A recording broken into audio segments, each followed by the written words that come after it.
aumento, pero no solamente estas cifras nos alarman o nos preocupan, sino también las cifras que entrega SINADEF o las cifras que investigadores como por ejemplo Rodrigo Parra, ingeniero electrónico y analista de datos, ha entregado a través de su cuenta oficial de Twitter, en donde habla de 676 fallecidos hoy. 676 fallecidos por toda causa. Hace una semana eran 581, hace 2 semanas eran 500 en los últimos, dice, 4 días con picos sobre 700 muertes por día. Para entender lo que las cifras que nos está entregando, para entenderlas con mayor detalle, entramos en comunicación precisamente con Rodrigo Parra. Gracias por estar esta noche con nosotros, Rodrigo. Bienvenido. Buenas noches, Melissa. Correcto. Bueno, quisiera pedirte, por favor, detalles de lo que tú has publicado. 676 fallecidos por toda causa. Definitivamente hay un aumento y esto corresponde al COVID-19, ¿correcto? Sí, definitivamente. A lo largo de esta pandemia hemos visto el efecto directo e indirecto del COVID sobre los fallecidos diarios. En el mes de agosto tuvimos el peor momento de la pandemia para el Perú, donde al día fallecieron hasta 1.010 personas. Como has mencionado hace un momento, al día de hoy están falleciendo 676 personas por toda causa, y esto en comparación con una línea base del promedio anual de años pasados, donde fallecían de 300 a 310 personas al día. Para entender este cuadro, ¿podrías explicarnos la línea negra que vemos que casi no se mueve, que se mantiene siempre en más o menos en el mismo nivel? ¿A qué corresponde? Esa línea negra es el promedio de fallecidos diarios durante el 2019, ¿no? Que estamos tomando como línea base. Ahora, como verás, después de la primera ola, ya comenzando en el mes de agosto, la curva descendió, llegamos a un punto bajo donde se reportaban 375 fallecidos diarios, aún con cierta diferencia con respecto a los fallecidos que tuvimos en años anteriores. Esto se mantuvo durante el mes de octubre, noviembre, y a partir de la primera semana de diciembre vemos que la curva de fallecidos del SINADEF empieza a aumentar. Partimos de esa línea base de 375 a inicio de diciembre, y solamente en un mes y medio, casi 2, ya estamos en 676. Ajá, correcto, 676 es lo que tenemos. Ahora, el SINADEF no hace distinción en este caso en qué número, digamos, de fallecidos corresponde efectivamente a COVID-19 y qué a otro tipo de causas. Bueno, el SINADEF propiamente tiene registros de causa de muerte. El MINSA no los ha incorporado o no los regulariza con la cifra oficial que ellos mantienen, que es de 39.000, poco más de esta cifra. Pero en el reporte del CDC, que es el Centro Nacional de Epidemiología, ellos sí llevan esta cifra, y al día de hoy, con el último reporte, son más de 86.000 fallecidos por COVID desde el inicio de la pandemia. Esto es una diferencia de más de 46.000 con la cifra que lleva el MINSA, ¿no? Entonces, ¿y en qué se basa el MINSA para decir que son solamente 39.000 y pico y no los 86.000 que señala esta otra autoridad, esta otra entidad? Bueno, el MINSA se basó desde el inicio en pruebas para diagnosticar o confirmar casos, sean rápidas al inicio, moleculares, o ya hasta el día de hoy antígenas. Se requerían de pruebas para que ellos puedan confirmar los casos y luego también registrarlos de esta manera como fallecidos. SINADEF lo que hace es, en base al registro de defunciones que se basa en el criterio clínico de médicos y doctores, ellos ponen que los síntomas o los motivos más probables de fallecimiento ha sido por COVID. Entonces, hubo un momento en julio y agosto del año pasado donde un grupo prospectiva del MINSA se encargó de regularizar o sincerar esta cifra y llegó a ingresar hasta 7.000 fallecidos de la base de datos del SINADEF a la base de datos del MINSA. Ya no ha vuelto a haber un sinceramiento desde esa fecha. Parece que no les conviene o que aparentemente no tienen ganas de hacerlo. Digo yo, si, digamos, Rodrigo Parra tiene acceso a esa información y cualquiera que quiera analizar data tiene acceso a esa información, porque el Ministerio de Salud, el ente rector de salud en nuestro país, pues no actualiza la data, no sincera la data para todos entender frente a qué estamos claramente, ¿correcto? Ahora, justamente veía que MATLAB por ejemplo, decía que hay un exceso de muerte de 1.400 personas en solo los 22 días del mes de enero. ¿Coincides con esta cifra? Sí, bueno, si lo está sacando por el acumulado de mes de enero y considerando que cada día tenemos un exceso de 300 al día de hoy, pues sí, la sumatoria da. En efecto, hemos partido desde ese punto de 375, que teníamos un exceso de 75 por día, y al día de hoy es un exceso del 100% con más de 350 muertos en exceso con la línea base, ¿no?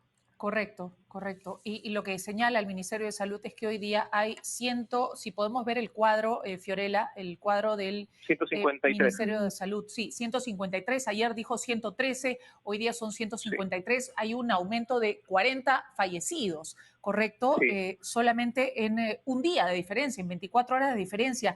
Viendo las proyecciones, viendo cómo se están presentando las cifras y cómo se están comportando, a lo largo de los últimos días y las últimas semanas, ¿cuál sería la proyección? ¿Cuándo estaríamos llegando al pico de esta segunda ola, Rodrigo? ¿Cuándo calculas que podría ser?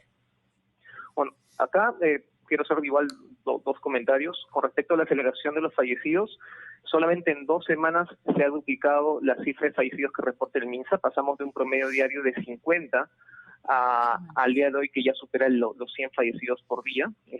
Esta aceleración ha sido muy repentina en las últimas 2 semanas. Y con respecto a lo segundo, sobre las proyecciones, acá tengo que citar a lo que mencionaba el doctor Antonio Quispe, ¿no? Él comentaba de que no podemos hablar de un pico, una caída o un techo si es que la epidemia no ha sido controlada.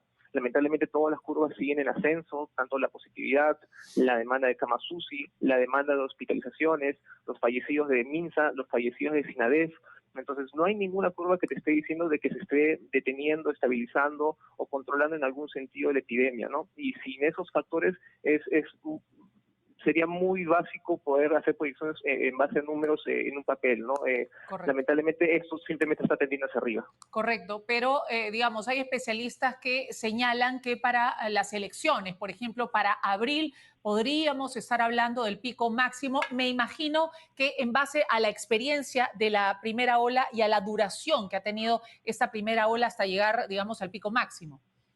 Sí, correcto. O sea, si tomamos como punto de referencia el comportamiento de la primera ola, es probable que lo que estas personas, estos especialistas también mencionan, se refiere a que el peor momento llegará justamente al momento de las elecciones, ¿no?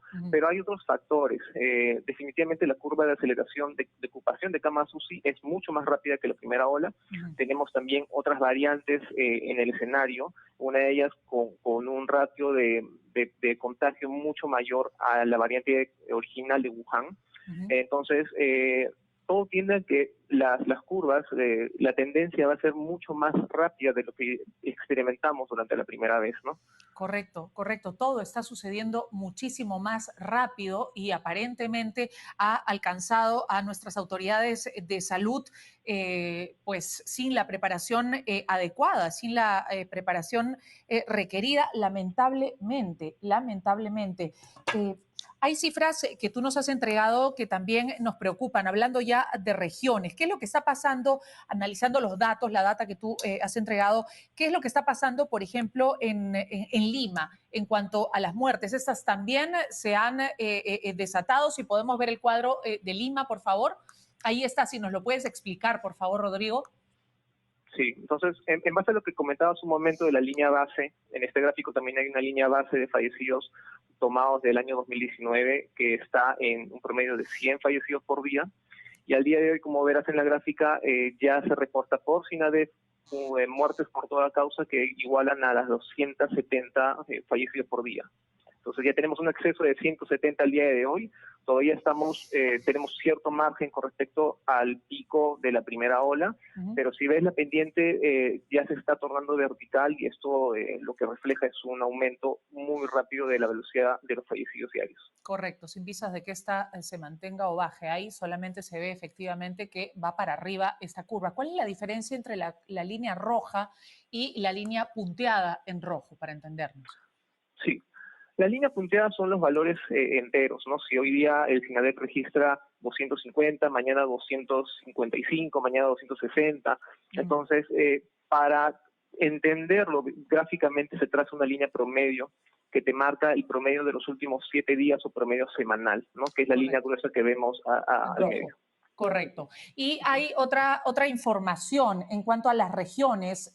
También tú has señalado que Pasco, Huánuco y Apurímac son tres regiones que superan ya en este momento el número de fallecidos diarios durante la primera ola del 2020. Y lo que tenemos en este cuadro es Pasco.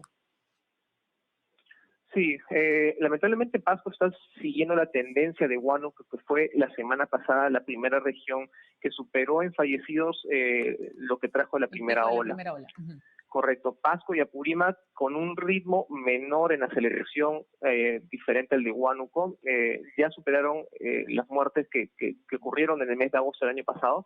Y en la misma línea está Junín. Junín todavía no supera este pico de la primera ola, pero la pendiente es igual de empinada que la que está experimentando Lima y la que tiene Huánuco. Entonces, ya son cada vez más las regiones que tienen esta tendencia al alta y esta tendencia acelerada, ¿no? Son pocas, contadas tal vez con una mano en las regiones que se mantienen estables o con un ligero aumento. Uh-huh. ¿Y cuáles son estas regiones que tienen, digamos, estabilidad o poco aumento? Loreto no se ve ningún incremento de fallecidos a nivel de SINADEF, Ajá. Amazonas, Madre de Dios, San Martín, Puno, todas las demás, como te decía, ya que sea leve, se está notando ese incremento. Correcto. Ahora, ¿qué significa en cuanto a números y proyecciones que la variante británica en el Perú sea 30% más peligrosa, como lo ha señalado Boris Johnson, más mortal, correcto, y 70% más contagiosa? Eso quiere decir que vamos a tener más fallecidos definitivamente en los próximos días, semanas, tal vez meses, y que vamos a tener estos niveles de contagio ahora sobre los 3.000, por ejemplo, como hemos visto según el Ministerio de Salud, aumentando también en los próximos días? Sí, partiendo por el ritmo de contagio, si tenemos un virus que contagia más, vamos a ver y estamos viendo que la positividad va a aumentar. La positividad es la cantidad de casos que se confirman por el total de pruebas realizadas por día. Esto ya lo estamos viendo desde noviembre, que pasamos de 4% de positividad, al día de hoy estamos en un 17%. Entonces, solamente ante el aumento de casos confirmados y ante un sistema como el que tenemos ya saturado, esto por naturaleza propia va a hacer que la curva, como viene pasando, la curva de fallecidos aumente. Si a eso le sumas una variable adicional, que es la tasa de letalidad, que está sumiendo 0.3 o 0.4%, igual esto nos impacta muy fuerte.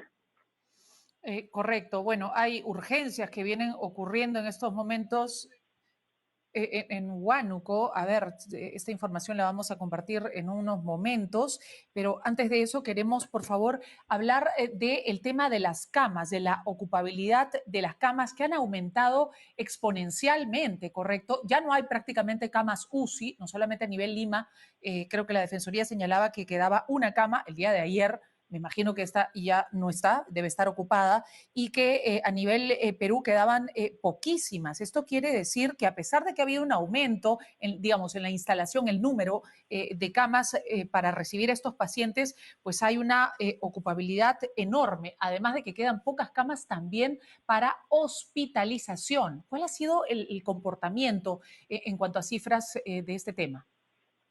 Bueno, al día de hoy, con el último reporte de la Superintendencia Nacional de Salud, la oferta de camas es de 1.889, que es la capacidad total.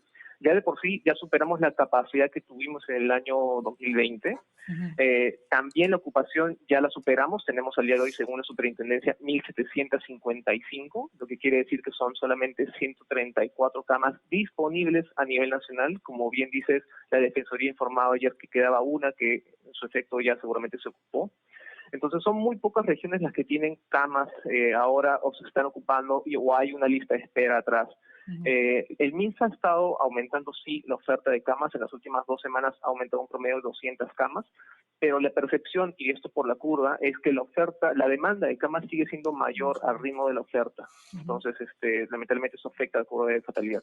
Muy bien. Muchísimas gracias, Rodrigo Parra, por estar esta noche con nosotros y, a ver, mostrarnos en cifras cómo va el tema del coronavirus, que no es nada alentador. Así que lo que nos queda a nosotros desde nuestros puestos es cuidarnos permanentemente. Rodrigo, muchas gracias nuevamente por estar esta noche con nosotros. Buenas noches. Son las 10:29, vamos a una pausa y regresamos de inmediato con más información.